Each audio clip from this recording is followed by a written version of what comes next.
Hello, everyone. Welcome back. Season 2 of the Martech Show. Good to be back after a nice winter break. I don't know about you. We ended up staying at home most of the winter break. Not a lot of travel this time, which, yeah, some pros and cons on that too. But I hope you had a great holiday season and, yeah, ready to dive back into it. And wow, talk about a great guest to kick off this new season. I'm so delighted to have Benedict Evans joining us. Hi, Benedict. Hello there. Benedict, you're like one of a handful of people who I really think of as like the big thinkers of the internet, folks who have been analyzing the trends and the evolution of technology and media for quite some time. I know you've got a very popular newsletter around this. And yeah, I just recently had seen this deck of yours, the Great Unbundling presentation that I think you'd recently given at a NASDAQ event. Yeah. Yeah, fantastic. And yeah, I was delighted to have you come on and talk through a little bit of the Great Unbundling and what that actually means for people in the world of marketing and Martech. So maybe that's a great place to start. Let me explain my unified field theory of editing. Several sort of linked things. So firstly, I've been looking at technology since sort of 99 and 2000. And it used to be that, if you go back to the early internet, it was all very exciting and interesting, but it wasn't actually very big. I think when Netscape launched in 94, there were less than 100 million PCs on Earth. And now there's about 4.5 billion smartphones. And my favorite stat in this is that Stanford did a study that they last updated in 2017 of how do Americans meet their partners. And in 2017, 40% of new relationships in the US started online. Like 2019, it was probably 50-60%. Obviously, 2020, God only knows. And so this stuff has gone from being interesting and exciting to being a sort of a basic central part of everybody's life. And that ripples through lots of other sectors. I spent a third of the presentation talking about what sort of struck me as a sort of a real kind of overlap of issues in retail, brand, TV, advertising, marketing, which together add up to $25 trillion. A bit bigger than the music business 20 years ago, which was like $15 billion. And the point really is that like everything, all the traditional value chain and the aggregators and the routes to market is broken apart. And everyone wants to go direct or thinks that they could go direct. Not everybody's going to be able to go direct. Remaking all of those value chains changes what gets bought, changes what relationships look like, which brands get built, how those brands get built, and blurs an awful lot of stuff together. And that applies if you're in CPG or if you're in high fashion or if you are a TV manufacturer, that is to say you manufacture TV shows, which is a phrase I use just mainly because people in LA hate it when you call them TV manufacturers. No one in fashion complains when you say they manufacture clothes, but people in TV hate it when you say they manufacture TV shows. And advertising and like a whole bunch of all these sort of interlocking sort of questions. And I had a slide like midway through the presentation where I said there's sort of two basic questions in retail and TV, which is a logistics question. How does somebody get the thing? Is it a shop? Is it delivered? Like, do you collect it? And B, how do you know that it exists? And all of those used to be encapsulated in this fairly straightforward value chain, which was if you're in CPG, like you made the thing, you had an ad budget, you ran magazine ads and TV shows, and you sent trucks of the stuff to stores. And you maybe gave the stores some money to market it as well, and you gave them a 50% margin. And the customer would see the ad or see the product in the store, and they'd go to the store and they'd buy it. And this is how it's been for 100 years or so, 150 years. And now, 25% of L'Oreal's sales are online, not their own channel, but online. And 15% of Nike sales are Nike.com.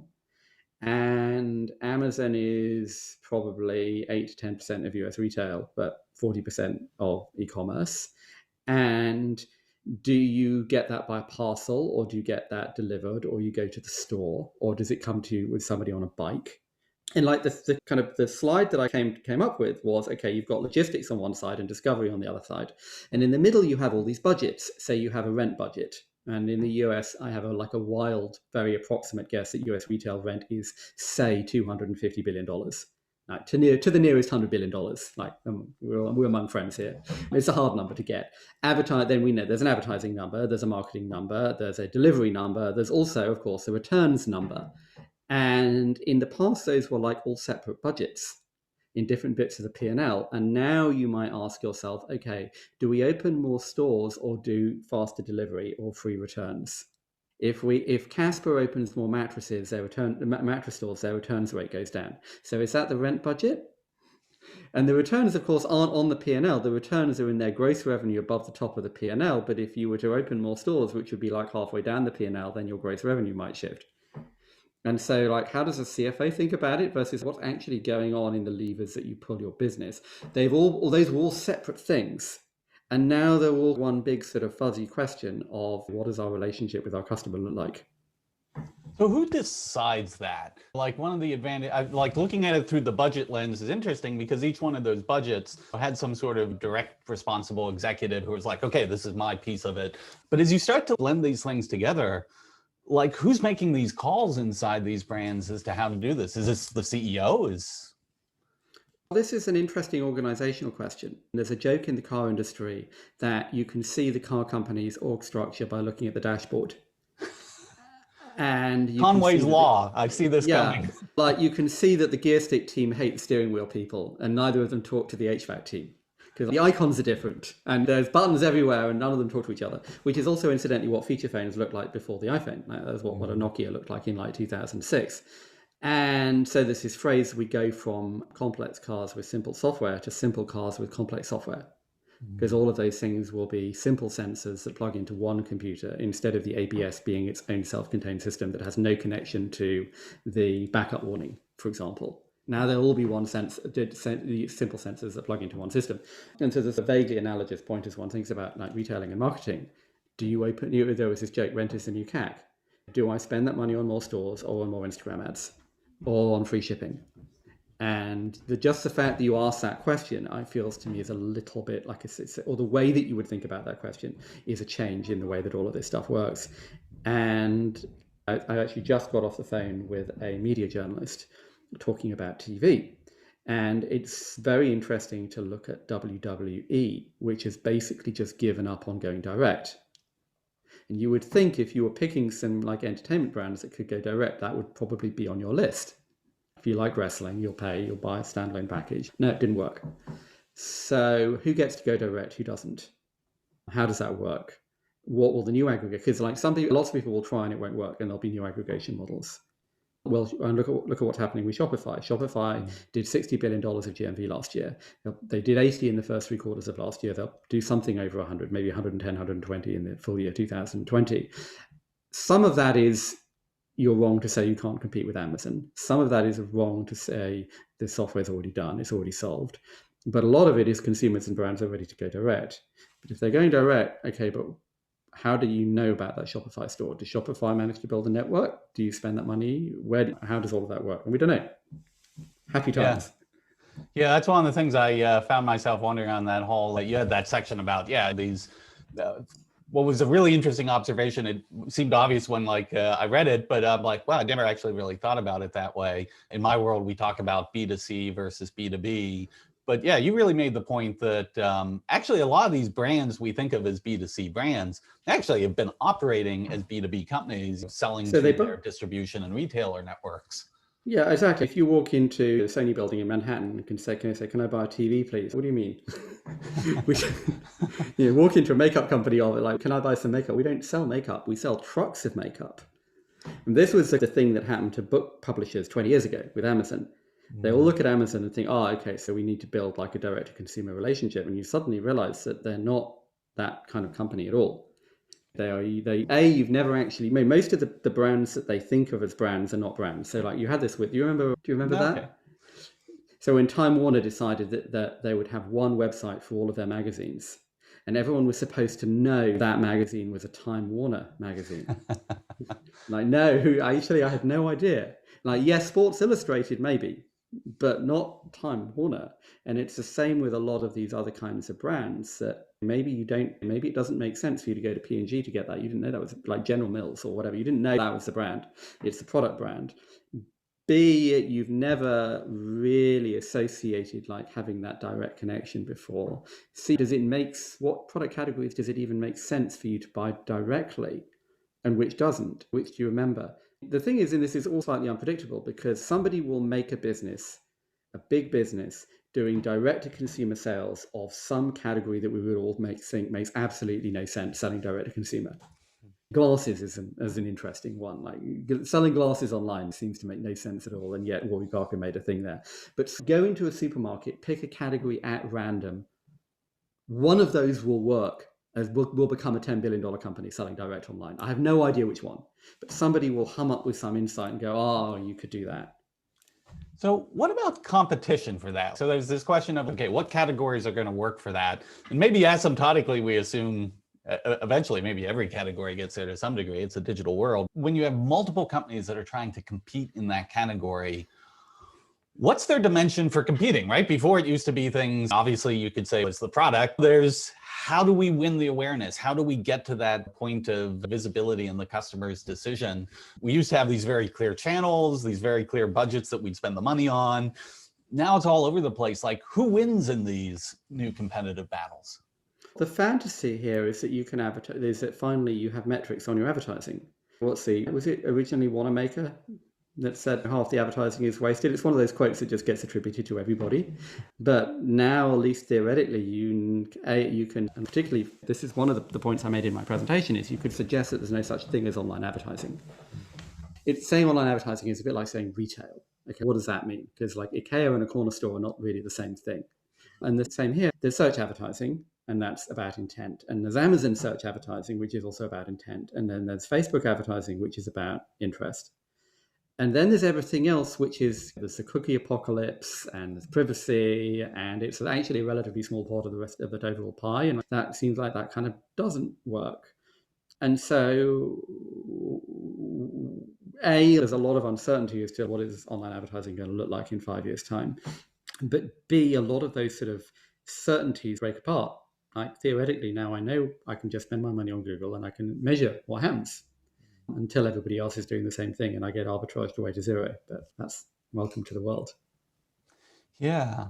So one other aspect of that, everyone trying to find their own direct way to the customer, you had also mentioned the presentation there that not only they want direct relationship, but everybody wants the data. And so one of the advantages, again, of having these consolidated channels to customers has been, okay, generally I could get the data from a small number of sources and it gave me a pretty good sense. But as this starts to fragment, and particularly as regulations change, just what's considered acceptable in these data related markets, how does this work? Like, how should a brand think about its data strategy and who its partners are? And so I think we're again in a moment of great uncertainty here, in that we have GDPR as a first wave, but there's going to be like second and third waves around that. And of course, some of that will be extraterritorial. If you're purely a US brand in the US with no customers outside like the Southwest, then you don't really need to think about GDPR, except to the extent that you'll discover all of your vendors are. So you have this sort of problem of like regulatory arbitrage, or it's the opposite of arbitrage. It's like you have to follow the harshest laws in the world, even if you yourself don't really operate there. So there will be GDPR, the CCPA in California. There will be like more waves of that. There may be a federal privacy law. So you have to like have some understanding of what this data is. Where did it come from? Did we have consent for it? What are we doing that might look bad on the front page of the New York Times in a way that you probably didn't need to think about before, which is another aspect of this. You were a B2B business and now you're a B2C business. And you have to think about all of the implications of that, or maybe you want to be a B2C business.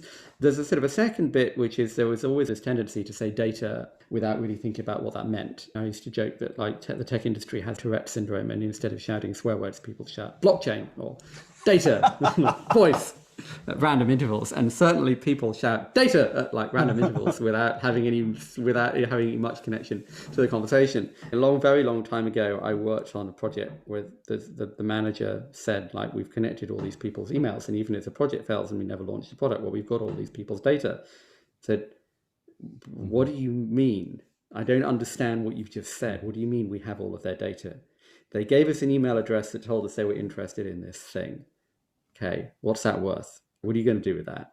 Yeah. And I think there's that sense of, like, on the one hand, you have this sort of very specific operational stuff. What channels are working?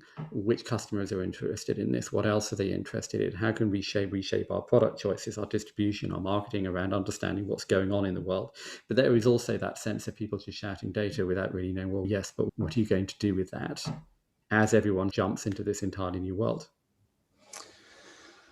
Let me jump over to the advertising question a bit here. Yeah, I found a fascinating observation that, yeah, is there online advertising the way we've thought about advertising traditionally? You make a good case for the answer is no. And the kinds of things we see as ads in either the intent-based space with Google or the interest-based about Facebook, they're certainly different than what we've thought of as advertising. Even like the creative and the way it's presented is very different than TV. And I think you even like in one of your slides, you're like, the agencies of the world, the creatives, we can say, but we still have TV. And then of course the data shows that, yeah, all those traditional TV channels where advertising appeared, those are in decline. Just that whole market's changing. And so you raised the question about what does this mean for agencies?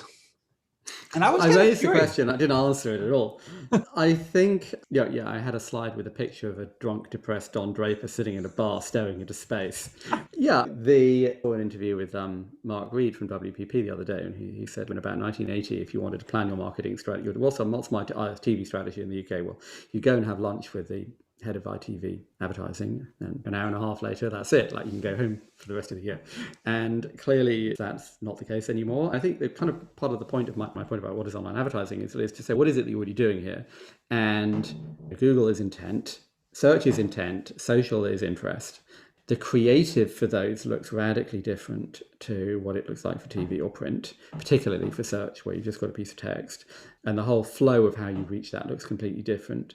A huge part of what you're doing is not now saying, well, yes, women watch this show and men watch that show. It's massively more operational. And so clearly that's a huge change in what the ad business looks like, in what you're actually doing to help your customer. It's not, I'm going to buy on that TV show and I'm not going to buy on that TV show. Let's go home for the rest of the year. It's also, again, I had a conversation, I wouldn't call myself in any sense an expert on the agency model, but I had a conversation with the head of a regional head of another of the agencies, not WPP, a couple of years ago. And he said, what happened to travel agencies? They used to go into the shop and the travel agent had a computer with a database, and you would ask the travel agent stuff and they would type stuff into the database and tell you what you should do. That's how it worked. And then what Expedia does is Expedia lets you type stuff into the database, and you don't need a travel agent. Two things then happen. The first is that instead of travel agents spending lots of money on rent, Expedia and Booking.com between them give Google $10 billion a year. So that's one part of that conversation. The other part of that conversation, nothing's changed, it's just where the rent goes changes. What's the phrase? There's this great quote from Dispatches, that Michael Hare book about Vietnam, where he says, a grunt says to him, if it ain't the incoming, it's the outgoing. All that changes is who's getting greased. Grease meaning killed. And that ain't no difference at all. It's very philosophical for a Marine in 1968. So there's that sense, but what I'm getting at is that there was a travel agent who had the database, and Expedia said, no, now you can have the database.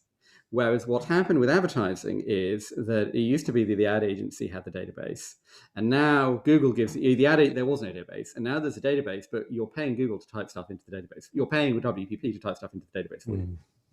Sorry, that's a really long-winded way of getting at it, but do you see what I mean? Yeah, An awful lot of clients, they're like, why am I paying you to type stuff into Expedia? Why don't I just type stuff into Expedia? So if we looked at maybe two very broad buckets of what the agencies were providing, one bucket was the actual creative itself. And there's an argument now that a lot of these channels, the way in which advertising gets presented is, just a very different box. But then on the other side, they were playing this an arbitrage of having the data for managing media placements and things like that are now open and democratized. But it wasn't even data. It was just an intermediary that, it's just media buying. Instead of NBC didn't want to have 800 people buying TV slots. They wanted to have 5 people buying TV slots. So you'd go to Sterling Cooper and you'd say, I want to buy some TV slots, and they would go to NBC and buy them for you, and they charge you 10%. But you don't need to pay somebody to buy you Google Ads. So I don't think you do need is you do need to understand, what would I be buying. And so it's the understanding of what it is becomes massively more important than just the buying of it. How do you bill for that? I'm not an agency. That's a good question for some agencies to answer. Man's got no limitations. I don't know. But the other side of it is, what else do you build as an agency? How much are you actually building product? Which is always like, I had this fascinating conversation with somebody at a digital agency. Again, not I know very well. But what he said is, look, so we'll go to a client, and we will design them a new chair. But what we'd really like to do is redesign the shop that sells the chair, and tell them that the shop is in the wrong part of town, and maybe they should have a coffee shop, and the logo kind of sucks as well. And McKinsey will tell them, your shops are in the wrong part of town, and this is how you would launch in Germany. And we don't like your logo. We think you should hire a graphic design agency to redesign the logo. Mhm. And the ad agency will say, we're going to create a completely new campaign to recast how you think about what your stuff is. And we would like to build your campaign to launch in Germany and explain how you would launch in Germany and also redesign your product. But the ad agency is talking to the marketing people. The graphic design person is talking to the product people. The design digital agency, nobody's talking to the right person. And so this is why McKinsey has built up a digital practice. It's why Accenture bought Fjord. It's like everybody is moving around along that spectrum of what kind of advice is it that you give. And of course, as a graphic designer, what you really want to be is McKinsey. Mhm. So it feels like, if I could try and generalize this pattern, it feels like on the surface, some of these areas where marketing has played, on one hand, you could look at it and say it's been narrowing. Am I going to have a budget for the way things are presented in retail stores? Maybe not as much if there's not as much retail stores. Or if I'm an agency and I've been very proud of my advertising creative, and now a lot of where advertising for clients is actually happening is in these little Google text boxes. So there's this one angle where you say, oh, okay, marketing, you're just being squeezed out of a value proposition to offer the world. But then if the other side of it is, wait a second, no, like what is marketing? And if we start to look at all these possible ways in which we create experiences to discover, have customers discover us, engage them, win that delight, in many ways, right? It's like these boundaries of what has or hasn't been marketing going away. But the question becomes, are marketers and agencies really prepared to take advantage of this wider? Well, the product, I was going to say, really what it is, the problem generalizes. Because how do I know that thing exists? And 30 years ago, you live in London or New York, you walk down that street, you walk past that store that sells that beautiful thing, or you go into Bergdorf Goodman, or you go into Selfridges, or you go into the beautiful little independent bookstore and you see the product. And so a huge part of the process of the customer knowing that the thing existed is actually the retailer. And the retailer is marketing. But of course, that only worked if you lived in London or New York. And then Amazon comes along and suddenly you can live in Wisconsin and buy anything that you could have bought in London or New York, which is also what Sears Roebuck did 100 years earlier. Suddenly you can live in Wisconsin and you can buy what you could previously only buy in New York. But that's not the same as shopping the way you would shop in New York. And Amazon has whatever it is, however many millions, tens or hundreds of millions of SKUs. So like you can't go onto Amazon and search for nice book. This is not like a useful search. So how do you know that thing exists? And in a sense, once you are no longer dependent on the right street in the right city, all of that becomes a marketing and advertising question. And so that money goes to Instagram, or it goes to Google search, or it goes to Amazon ads, or it goes to an influencer, or it goes to something else. It may, of course, then turn back and go into a store. But now, why do you have the store? You're thinking much more consciously, I have the store as a way of telling people that I have the product, not necessarily as a logistics fulfillment, as the endpoint to a logistics chain. Interesting. All right. So this leads nicely into, I think, maybe the final sort of topic to dive into. The actual slide that I shared on Twitter from your deck that ended up getting us connected here was, you had a slide that was showing just the number of like seed and early stage investments made just in the US. And I think the aggregate of it was somewhere around 8,000 in 2019. And part of why I picked that out is because in what I've been doing in marketing and Martech is, over the years, I've been like charting all these different marketing technology solutions, which have grown exponentially from a few hundred to last year I tracked 8,000. I think I'm pretty much ready to wave the white flag and just, there's more than can be counted.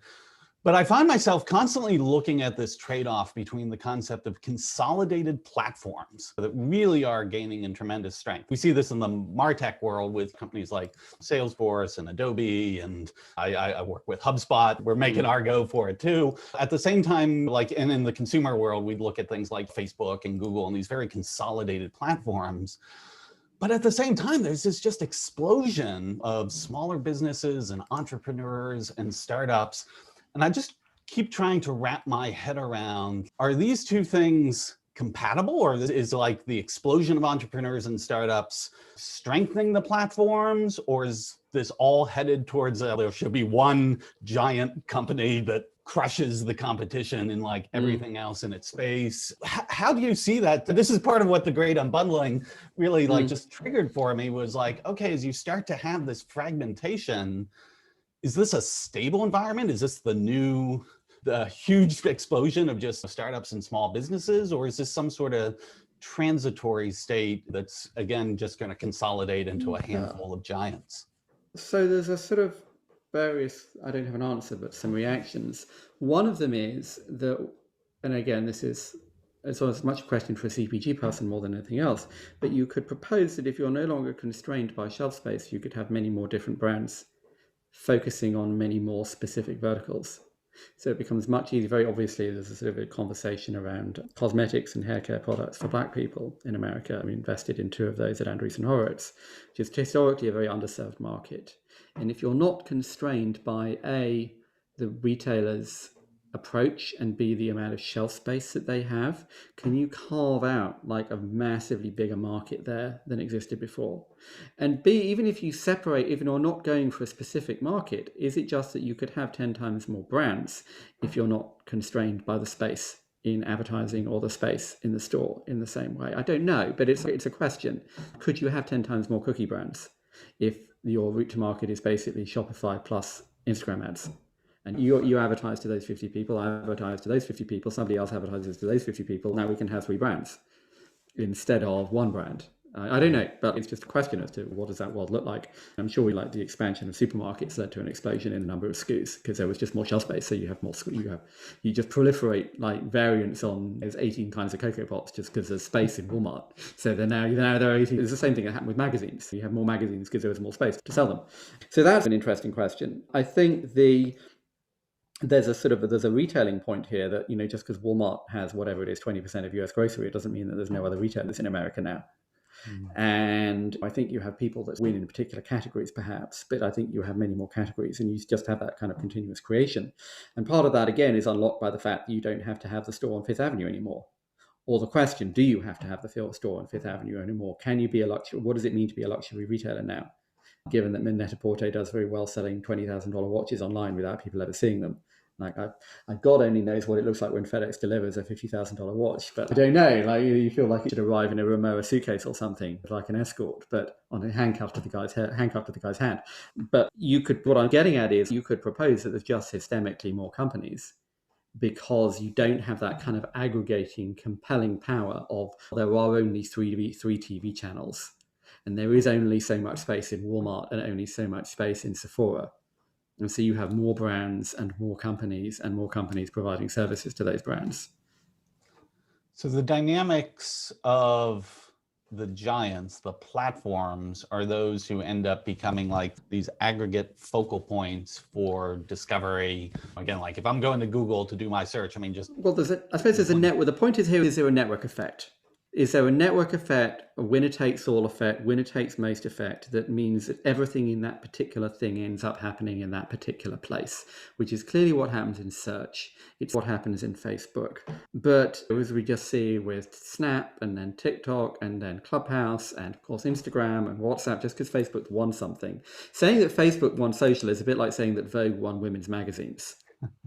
So they won Vogue, but that doesn't mean there aren't like 50 other things to come afterwards. And so I think there's some fields where you have this very strong network effect and a winner-takes-all effect, or very strong economies of scale effect. But I think around that, you have thousands of other things. So if I'm a startup, let's say just an idea for a new direct-to-consumer brand, is really understanding, okay, which of these network effect platforms I'm going to use as channels and mechanisms, and then from a competitive perspective, where am I looking to have a space that those giants are not going to end up constraining or competing or destroying what my actual business proposition is. How dangerous, it was one of your slides earlier on in that about Amazon, 60% of their GMV was third-party sellers. But yeah, as a third-party seller in Amazon, how safe are you? Like, at what point in time does your channel become vicious to you? Okay, so a couple of things here. First is I wrote a piece late last year after a conversation with a big company, and I called it, "Are You a Seal?" And the theory is, that there's a theory that when a surfer gets bitten by a shark, it's because seen from underneath, they look like a seal. and the shark comes up and noses around, maybe takes a bite out of you, realizes that you're not a seal and spits you out. Sometimes they get a mouth of leg, sometimes they get a mouth of fiberglass, sometimes generally they realize their mistake. Doesn't matter whether this theory is true. The point is, when Amazon or Google come sniffing around, what they're doing is they're saying, can we turn this into Google? Can we turn this into something that's massively scalable, does not require us to grow like an entire new capability or build a whole new org structure, that we can just basically turn into another piece of Google or turn into another piece of Amazon? And Google got out of the home alarm business because they realized, actually, no, we would need to have 10,000 people in pickup trucks and ladders going around America installing alarms. We can't turn it into into software. We can't turn it into a self-install box that you just buy.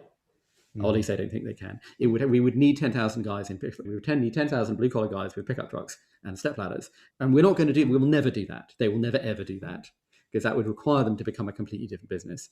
And they would only do that for YouTube, where it's absolutely crucial and central to their business, which is why, for example, Amazon is getting into grocery delivery, because grocery delivery is bigger than all of US. Grocery is bigger than US e-commerce. But they won't do it for anything else. This is the point. And so that's like your lens as another company. Could my whole company become half of one person's responsibility at Google? And if the answer is yes, then they'll do that. If the answer is no, they need to hire 10,000 people in pickup trucks, then you're completely safe. Now, you may not know, and Google might not know either, but that's the question. If it would need 10,000 guys in pickup trucks, you've got absolutely nothing to worry about from Google and Amazon and Apple. So that's one question. I think another way of getting at this is to my earlier point, I think we should just presume systemic massive numbers of opportunities and retailers and brands.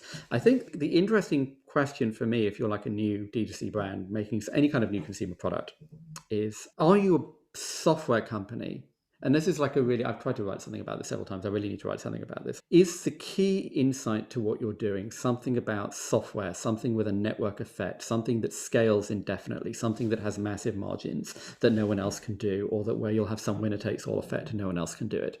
Because that's the case for Uber and the case, obviously without the margins, and that's the case for Uber and the case for Airbnb. There aren't 500 Airbnbs, and there can't be. There aren't 500 Ubers, and there can't be. There's a really strong network effect. It's also really hard. There's no way Hilton can do Airbnb. It would be a completely different company. Are you a handbag company with a website? And that could also be a great business. But in that case, your fundamental insight is into the handbag, or the makeup, or the shoe, or the cheese, or whatever it is that you're selling. Is it that your insight is about the product, and the internet bit is, well, that's the channel that lets me go global without needing inventory and without needing to be in Sephora. Here is this amazing new channel that I can leverage. What am I doing with that? My own, that everybody else can leverage too. But the unique bit is my insight into the handbag. Because the core problem with the internet for a lot of people is that it's incredibly easy for you to do something, but it's incredibly easy for 5 billion other people to do it too. That's a challenging point to end on. But this is the really key thing for D2C is that a software company or is it a shop with a website? Because your website has to be great in the same way that your shop has to be great. And there's an awful lot of retailers with terrible websites. But that's a retailing problem. That's not a software problem. That's about your website has to be great. Okay, that's like saying your shop has to be great. That doesn't make you a construction company. Yeah. Awesome. Listen, Benedict, thank you so much for the time, giving me even more to think about off of the Great Unbundling. If folks want to, if they don't already know of you, they should go to ben-evans.com. Just Google me. Google Benedict Evans. My parents had good SEO. Of course, where the discovery should happen. Yeah. All right. Thank you again for your time. Have a great Thank you very much. All right. Bye.